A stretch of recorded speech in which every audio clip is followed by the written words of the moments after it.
Hello， 大家好，欢迎来到今天的解析。今天咱们直奔主题，彻底拆解一个现在很多人都在关心的问题：到底怎么才能真正利用 AI 创作内容来赚钱？更关键的是，我们要怎么避开那些坑，避免被各大平台无情降权甚至封杀？老实讲，很多创作者在刚接触 AI 的时候，特别容易掉进一个非常危险的陷阱里。所以今天我们就来理清这条通往高毛利商业闭环的清晰路径。首先呢，我想问大家一个很扎心的问题：你现在用 AI 产出的这些内容，是真的在帮你赚钱，还是仅仅在互联网上制造毫无意义的噪音？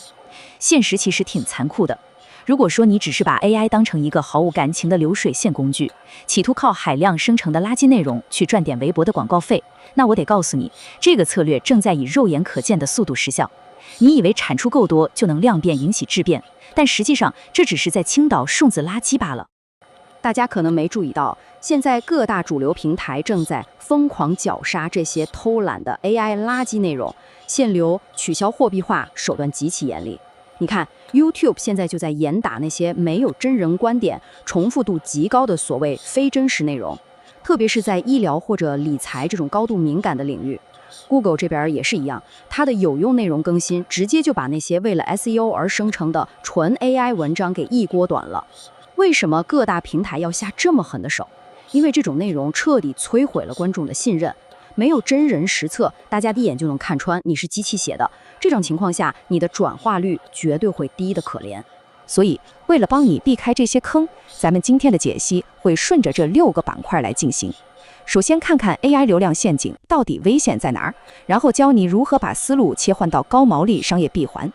接着我们会直接上干货，拆解3个非常实用的变现组合 ：SaaS 分润、高价顾问，还有付费社群。最后我们会一起提炼出面向2026年的创作者生存法则。好的，那咱们先来看第一部分 ：AI 流量陷阱与危机，也就是所谓的自动驾驶式内容到底藏着哪些致命风险？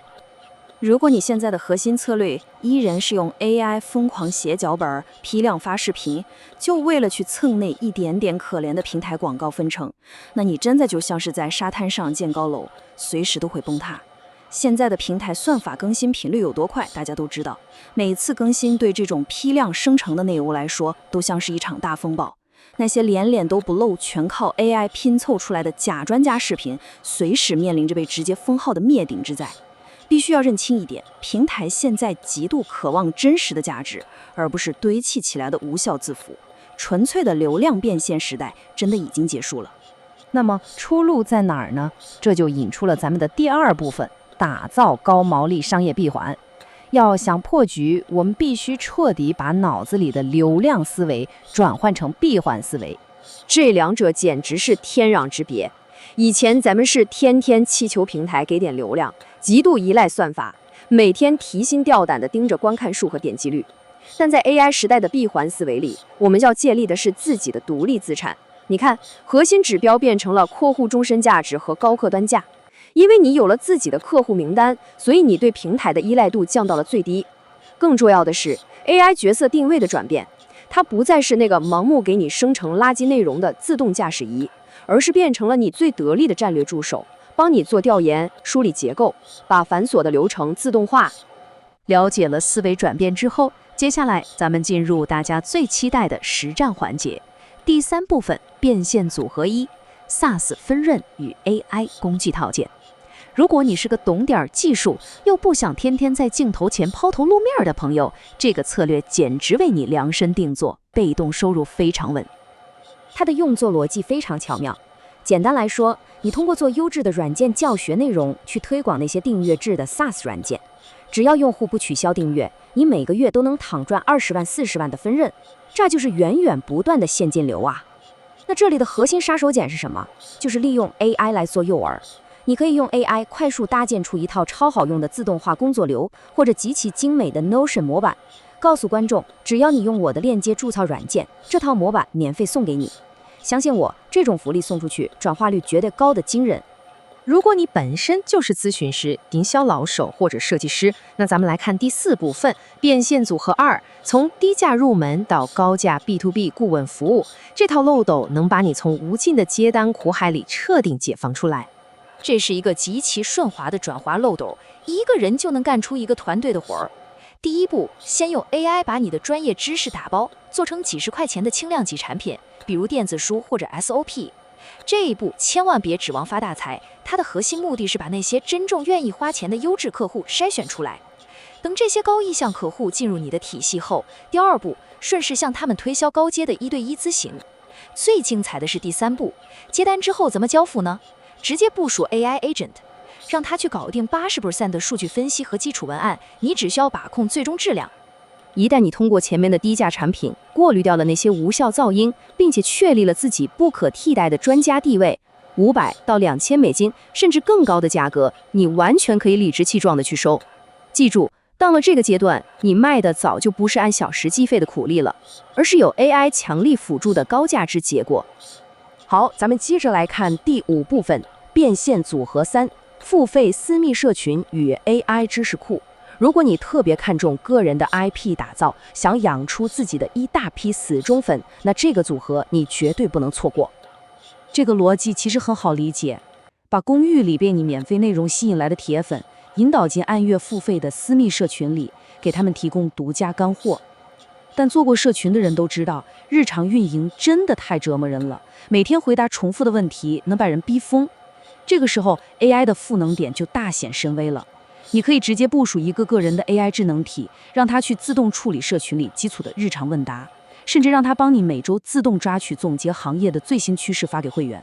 这样不仅极大的减轻了你的内容产出压力，会员还会觉得每个月的月费交得特别值。在这里，我必须给大家加个餐，分享一个超级实用的额外小技巧。千万别让你写过的那些高质量文章就散落在网上睡大觉。你可以用 AI 把这些零碎的内容重新梳理出逻辑框架，然后这一步非常关键，在里面加上2-3成你从来没公开过的独家真实案例，重新整合出版成一本权威的电子书。这招真的绝了，它能轻而易举地把你以前散落的流量一次性沉淀为极高信任度的个人资产。聊完了变现实操之后，咱们来到今天的第6部分，2026创作者生存法则。眼看着各大平台的审查环境越来越严厉，面向未来，我们到底该坚守哪些底线才能长期活下去？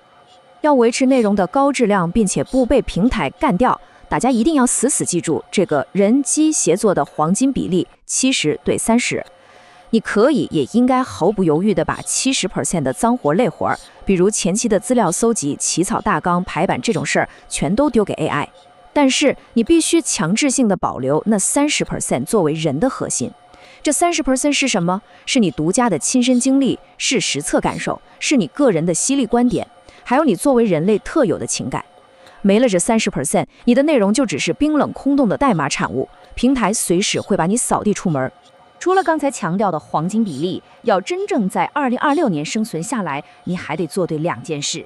第一，去建立一个有强烈辨识度的、有名字的个人 IP。归根结底，无论是品牌金主还是你的付费客户，他们之所以掏钱，是因为信任你这个人，而不是信任那一堆干瘪的数据。第二，你得把内容重分发玩明白。一份高质量的 AI 协作大纲，你要能聪明地把它改写成长视频脚本、SEO 文章，再剪成几个短视频，一鱼多吃，把投资回报率拉到最高，这就是你在未来残酷竞争中的生命线。咱们今天聊了这么多方法和危机，其实全都可以浓缩成这一句话：用 AI 去把你的生产效率疯狂放大10倍，但是要用你作为人类独有的那份真实性去筑起坚不可摧的商业护城河。AI 给你的是无可匹敌的速度，而你身为人的经验和温度才是你最强的防御铠甲。那么在解析的最后，我想把这个轮魂拷问留给大家自己去寻找答案。你现在的每天忙忙碌碌，到底是在拼凑一台脆弱的、随时可能会被算法一波带走的流量机器，还是在利用 AI 的杠杆，一步步建造一条坚韧的高毛利商业护城河呢？主动权现在就在你手里。希望今天的解析能给大家带来一些真正有用的启发。感谢大家的陪伴，咱们下期再见。